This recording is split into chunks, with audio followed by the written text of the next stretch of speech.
ඔව් මේ හඬ මුළු ලෝකයක් හෙල්ලුවා එදා ඒ හෙල්ලපු හඬ තමයි අද මේ කාන්තා දිනේ විදියට අපි සමරන්නේ. අරගලයකින්ම පටන් ගත්තු ස්ත්‍රී මධ්‍යස්ථානයත් ඔබ දන්නවා ස්ත්‍රී මධ්‍යස්ථානය පටන් ගත්තේ මෙවැනිම අර්ගලයක ප්‍රතිඵලයක් විදියට තමයි ස්ත්‍රී මධ්‍යස්ථානය බිහි වුණේ. දැනට දශක 4ක් තිස්සේ ස්ත්‍රී මධ්‍යස්ථානයේ මේ කම්කරු කාන්තාවන්ගේ අයිතිවාසිකම් වෙනුවෙන් වැඩ කරනවා. ඒක රාශී වෙලා පාරට බහැලා මේ ඉල්ලන්නේ වෙන මොකවත් නෙමෙයි. කම්කරු කාන්තාවන්ට ගෞරවනීය ආරක්ෂිත සේවා පරිසරයක් ලබා දෙන්න කියලා. ඒ වගේම සමස්ත කාන්තාවන්ට සාධාරණත්වය යුක්තිය ඉෂ්ට කරලා දෙන්න කියලා. ඇත්තම ගත්තොත් ඒ කම්කරු කාන්තාවක් විතරක් නෙමෙයි. අය මවක්, දියණියක්, ඒ වගේම සහෝදරියක්, ඒ වගේම අය නායිකාවක්. මේ හැම භූමිකාවකින්ම අය සමාජයට දායකත්වයේ සපයනවා. ඇයගේ ශක්තිය අපේ ආර්ථිකයට ඉතාමත්ම වැදගත්. ඇයගේ ශක්තිය අපේ සංස්කෘතියට ඉතාම වැදගත්. අය මතු පරපුරක මූලික පදනම. ඉතින් අපි එදත් අරගල කරා අදත් අරගල කරනවා. සමහරට අපිට හෙටත් අරගල කරන්න වේවි අපේ අයිතිවාසිකම් වෙනුවෙන්. ඔබට සාධාරණ වැටුප් ලැබෙනවද? කියන්න. ඔබට ජීවන වියදමට සරිලන වැටුපක් මේ වෙනකොට ලැබෙනවද? කියන්න දුකයි. අපිට ජාතික අවම වැටුප රුපියල් 30000ක වැටුපක් ලැබෙන්නේ. ඒ ටිකත් එක්ක රැට නයිට් කරලා ওই ටික එකතු වෙලා එනකොට රුපියල් 40000ක වැටුපක් වගේ තමයි අපේ කම්කරු කාන්තාවන් ගන්නෙ. ඉතින් මේක අපිට ජීවත් වෙන්න සරිලන වැටුපක්ද හිතලා බලන්න. ඒ වගේම තමයි ශ්‍රම සූරා කෑම.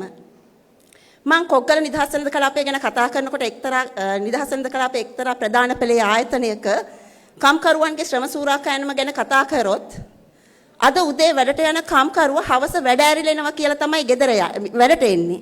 හැබැයි වැඩ ඕෆ් වෙන්න හවස 6ට විනාඩි 5ක් තියලා කියනවා මේ ෂිප්මන්ට් එකක් ටයිට් වෙලා තියෙනවා අපේ වැඩ වගේක් තියෙනවා ඔයාලා 12 වෙනකන් අද වැඩ කරන්න කියලා.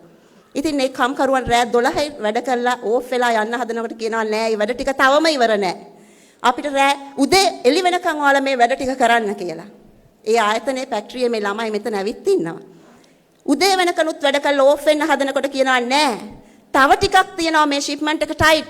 ඒක නිසා අපිට මේක යවන්න ඕන. ඔයාලා ආද දවල් වෙනකම් වැඩ කරන්න කියලා. හැබැයි ඒතන කම්කරු පිරිසක් කම්කරු කාන්තාවන් පිරිසක් වැඩ කරන්නේ නැතුව උදේ වැඩ ඇරිලා යනවා. නමුත් බොහෝ දෙනෙක් එහි රැඳිලා ඒ වැඩ කොටස ඉවර කරනවා. ඉතින් ඔබ හිතන්න උදේ පාන්දර ආපු කාන්තාවක් පැය 24කටත් එහා කොහොමද වැඩ කරන්නේ? ඔවුන් දන්නේවත් නෑ ඔවුන් එදා ඉන්න ඕන කියලා රෑ වැඩමුරේ කරන්න ඕන කියන එක. එතකොට ඔවුන්ට ගෙදර නිවෙස්වල ඇතිවලා තියෙන තත්ත්වය ඔවුන් කොහොමද ඔවුන්ගේ දරුවෝ දාලා ඇවිල්ලා තියෙනවා වැඩිහිටි දෙමව්පියන් දාලා ඇවිල්ලා තියෙනවා මේ වගේ නොයෙකුත් ප්‍රශ්න තියෙනවා. ඒවට මූණ දෙන්න ඕන මේ කාන්තාවන්. නමුත් ආයතන ප්‍රධානීන්ට ඒව අවශ්‍ය නැහැ. ඕන්ට ඕන මේ ෂිප්මන්ට් එක කොහොම හරි යවන්න. ඉතින් ඒකයි කියන්නේ එහෙම වැඩ ගන්න බෑ. නීති අනුකූලව කවදාවත් පැය 24ක් වැඩ ගන්න බෑ එක දිගට. ඉතින් ඒක අපේ ස්ත්‍රී මධ්‍යස්ථානයේ අපි ලබාගත්තු විශාල ජයග්‍රහණයක්. එහෙම සහෝදරියන් දෙදෙනාත් මෙම ස්ථානයට ඇවිත් ඉන්නවා. කොග්ගල නිදහස් වෙනද කලාපයේ අපි කම්කරුවන් වෙනුවෙන් ස්ත්‍රී මධ්‍යස්ථානයේ අපි සංවිධානය කරලා තිබුණා.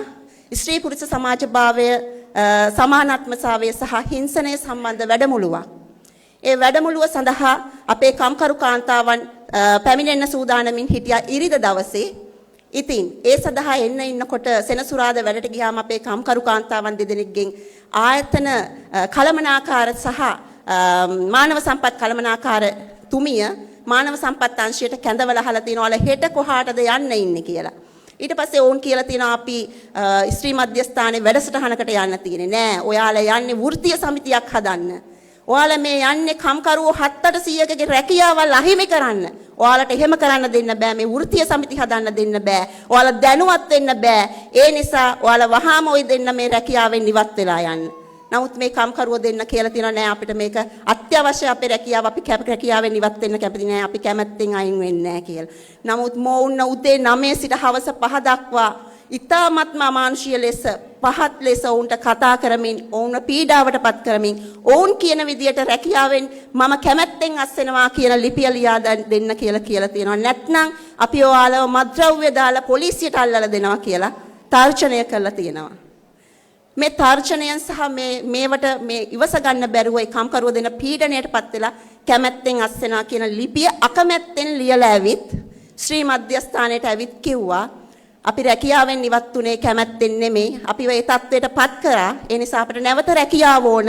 අපිට අපිට සාධාරණත්වය ඉෂ්ට කරලා දෙන්න කියලා. අපි වහාම ක්‍රියාත්මක කළා. මොකද ස්ත්‍රී මධ්‍යස්ථානයේ ඉතාමත්ම ක්‍රියාකාරී සමාජිකයෝ දෙන්නේ. අපි වහාම ක්‍රියාත්මක වෙලා ඒ සම්බන්ධව වගකිව යුතු සෑම ආයතනයකට බලපෑම් කරා. මෙවැනි අසාධාරණකම් සිදු කරන්න දෙන්න බෑ. මේ කම්කරුවන් දෙන්න වහාම රැකියාවල් වලට ගන්න. ජාතික සහ ජාත්‍යන්තර මට්ටමින් අපිට කරන්න පුළුවන් සෑම බලපෑමක්ම සිද්ධ කරා නිසා ආයතනයට සිද්ධ වුණා මේ කම්කරුවන් දෙදෙනාව නැවත රැකියාවේ පිහිටවන්න මාස 2ක වැටුප් සහ ඔවුන්ගේ සියලුම හිමිකම් සහිතව. ඉතින් අපි හිතනවා ඒක විශාල ජයග්‍රහණයක් කම්කරුවන්ගේ. මොකද මේ සිද්ධිය නිකන් සිද්ධියක් නෙමෙයි. මේක කම්කරුවන්ගේ වෘත්තීයමය අයිතිවාසිකමක් වන වෘත්තීය සමිති පිහිටවන්න තියෙන දෙයට තියෙන පහර ගැසීමක්. ඔවුන්ගේ සාංගමික නිදහසට තියෙන පහර ගැසීමක්. ඔවුන්ට දැනුවත් වෙන්න තියෙන නිදහසට තියෙන පහර ගැසීමක්. ඔවුන්ගේ මූලික අයිතිවාසිකම් වලට පහර ගැසීමක් විදිහට අපි මේ සිදුවීම දකිනවා. ඉතින් අපි කියනවා අපි ප්‍රධාන වශයෙන්ම කියන්න ඕන මේ කම්කරුව දෙන්න මෙතන ඇවිත් ඉන්න ඔවුන් බය නැතුව මේ සිද්ධියට මුහුණ දීපු නිසා ඔවුන්ට නැවත මේ රැකියාවට යන්න ඕන. අපේ මේ රැකියාවට ගියාම නැවත අපෙන් පරිගණීද මේ දේවල් ඔවුන් සිතුවේ නැහැ. ඇත්තටම ඔවුන් ඊටාම ශක්තිමත්ව මේ දෙයට මුහුණ දුන්නා. ඒක නිසා මේ දේශ ජයග්‍රහණය කරන්න හැකි වුණා. ඒක නිසා මම ඔබට කියනවා ඔබට නීති තියෙනවා.